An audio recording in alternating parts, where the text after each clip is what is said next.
Howdy folks, I'm Keith Bowen. This is Hard Rock University, Field Trip Edition 2019. Up in New York. Haven't gotten any prospecting yet. We've been darn busy.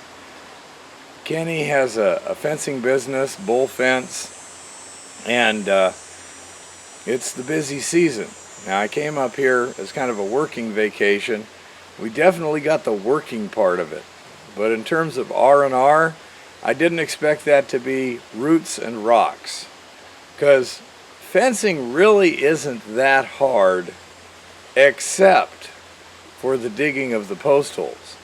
Now we're talking a post hole roughly 12 inches square and 3 foot deep. If it's in sand, not a problem. It takes about 5 minutes. But we've had holes that have taken, Kenny and little Billy were working one the other day. My God, it took them almost 2 hours because they had to go through, like roots, chopping through them with a bar. And that's called work. So I'm getting a real good workout. As you can tell, I still got a cold here. Getting better, no problems. And I wanted to show you some of the fencing. And also, Kenny has a kind of a recycling side business where he gets old electronics, and we're trying to figure out what we can do to improve his profitability on that. He's got a really good supply, but the question is, how can we get more money in return? Just scrap metal prices for some things seems ruinously inefficient to me. It bothers my wah, to see something of that quality and precision just being melted down again in such small quantities. It takes a fair amount of work. Eva's just been working her wrists off. She's got one wrist in a brace right now because she sprained it the other day turning screws out. She's been having a great time though.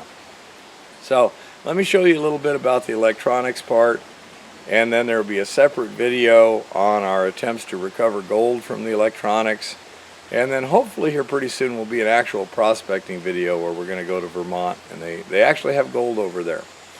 So look at this stuff and give me any ideas you guys think would be good to make things more profitable. So here we are at a job site. That's old fence we've removed from this line here. It was poorly installed. It started to move around a bit. So we had to pull the fence, pull the posts. They're sitting back and the things just keep you from tripping. Break up all the concrete. And then there's new fencing.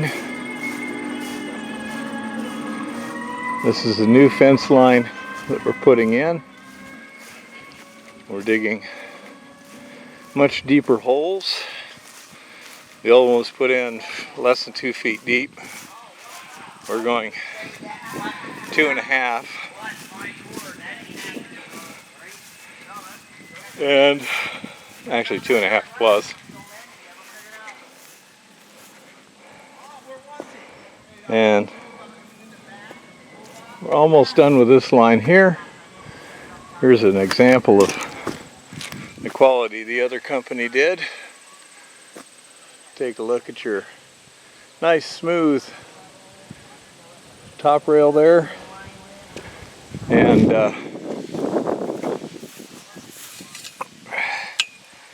how solid the current fence posts are. Makes it a little difficult to keep your fence straight when you just drive them in 12 inches. So there's the new fence line we're working on. This morning I started with a full dumpster there. You can see where it's still at least halfway full. Just pulling stuff out and kind of sorting it. Here's TVs, cathode ray tubes and flat screens. There's miscellaneous small stuff.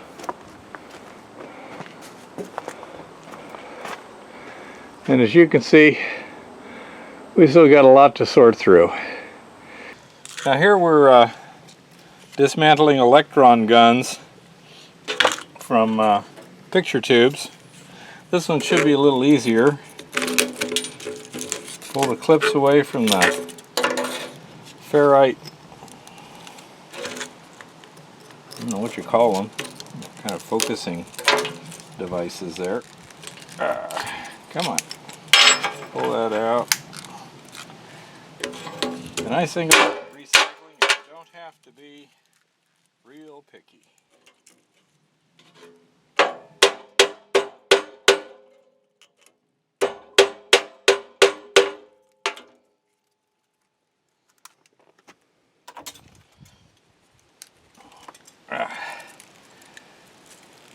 Come on. I like to get those ferrite pieces out in one piece just because it's a little easier. These are worth 20-30 cents a pound, I guess, so that goes down there. This is insulated wire, goes in that bucket. Now, these will be hooked together on one side, so we carefully disconnect them. And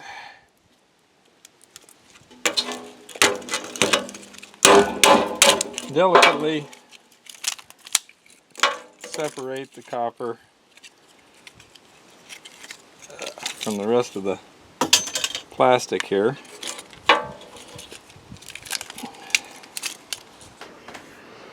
Now, after turning a couple hundred hard drives into parts, Eve is now transitioned to laptops.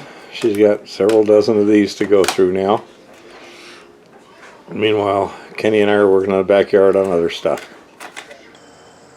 We have copper wire in a variety of forms and shapes. Ferrite, again, in a variety of forms and shapes, although this is the most common from the electron guns. Various radiators and heat sinks. These, I think, are the prettiest. These are the coils for various little small electric motors. I think they might be useful in crafts. Other motor parts, those are from a hard drive.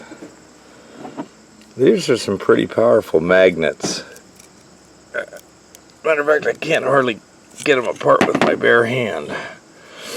But these are from hard drives also. This part here is a magnet. Usually comes off the backing pretty easily. Aluminum hard drive cases and other aluminum, such as the heat sinks.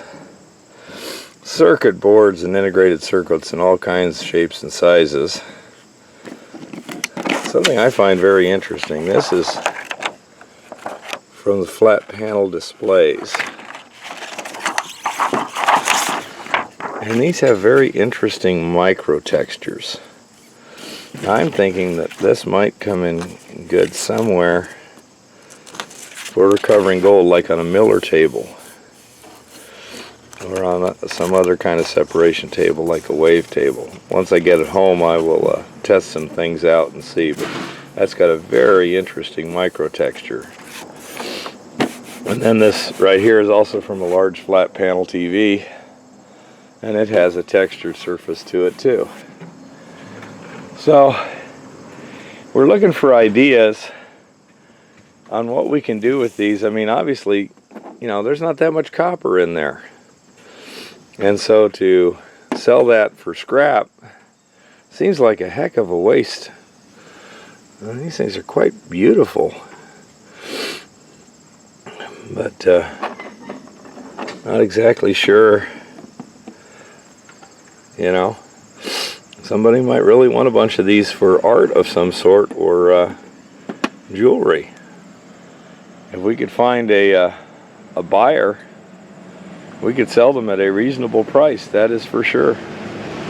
And we're working on various ways of extracting precious metals from the circuit boards. Currently we don't have highly efficient ones. If anyone has any ideas on that or wants to buy them, let me know. So that's basically it. That's what we're dealing with and what we have as a resource, and now we're just trying to maximize our return on that resource.